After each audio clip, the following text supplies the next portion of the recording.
Science perfection চ্যানেলে সকলকে স্বাগত। আজকে আমরা আলোচনা করব আলোর বিক্ষেপণ, স্ক্যাটারিং অফ লাইট। সূর্য থেকে আগত আলো যখন বায়ুমণ্ডলে উপস্থিত গ্যাসীয় অণু সূক্ষ্ম ধূলিকণার উপর পড়ে, যাদের আকার আপতিত আলোর তরঙ্গ দৈর্ঘ্যের সঙ্গে তুলনীয়, তখন এই অণু বা কণা সূর্য থেকে আগত রশ্মি থেকে শক্তি শোষণ করে এবং আবার তা একই তরঙ্গ দৈর্ঘ্য বিশিষ্ট তরঙ্গে চারিদিকে ছড়িয়ে দেয়। এই ঘটনাকে আলোর বিক্ষেপণ বলে। আলোর বিক্ষেপণের জন্যে আকাশকে নীল দেখায়।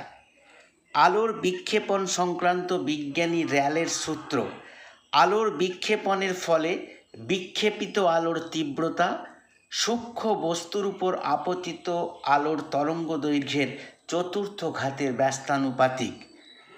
র্যালের সূত্রের গাণিতিক রূপটি হবে I প্রপোর্শনাল টু 1/λ⁴, যেখানে I ছড়িয়ে পড়া আলোর তীব্রতা এবং ল্যামডা আপতিত আলোর তরঙ্গ দৈর্ঘ্য।